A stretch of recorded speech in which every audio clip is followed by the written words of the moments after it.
Apologize for the interruption. Here's what we were doing. We were looking at this problem. We need to figure out what values are restricted. So just like we did in the previous one, we're going to go ahead and set the denominator equal to 0. So let me do that now. We're going to have 5 plus a.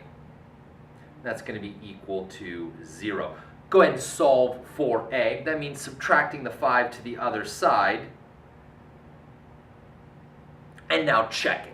What happens when I plug a negative 5 in for a is I have 5 plus a negative 5, which of course gets me division by 0. And that's all I need to know. I now have division by 0, which is undefined. You absolutely have found your restricted value.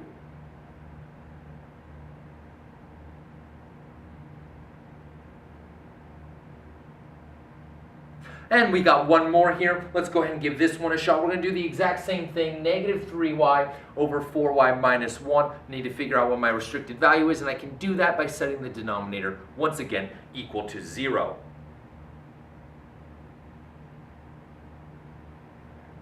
All right, let's solve for y.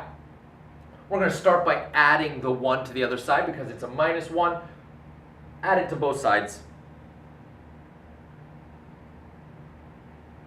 Then go ahead, it's multiplied, y is multiplied by 4, so to get rid of the 4, or to move the 4 to the other side, we'll have to divide both sides by 4. And I get y equals 1/4. Well, let's check it. It'll be easy to tell if this is the case. I'm going to plug a 1/4 in for y, and I will have 4 times 1/4. Let me write it for you.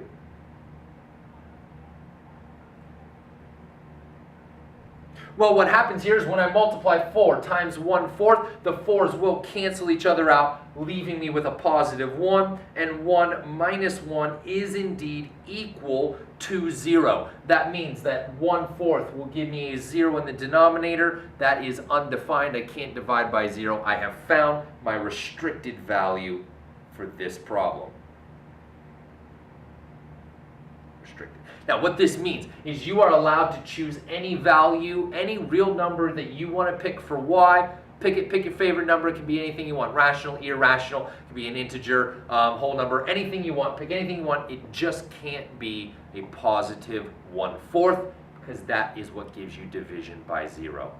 All right, that concludes this page of the notes. In fact, that concludes everything for section 2. Again, remember what you should be able to do at this point is you should be able to use the properties of real numbers in order to evaluate or simplify expressions. And we started by looking at categories of real numbers. So now you should be able to take a real number and place it into all of the categories in which it fits. Thanks for joining me for these lessons. I'll see you the next time.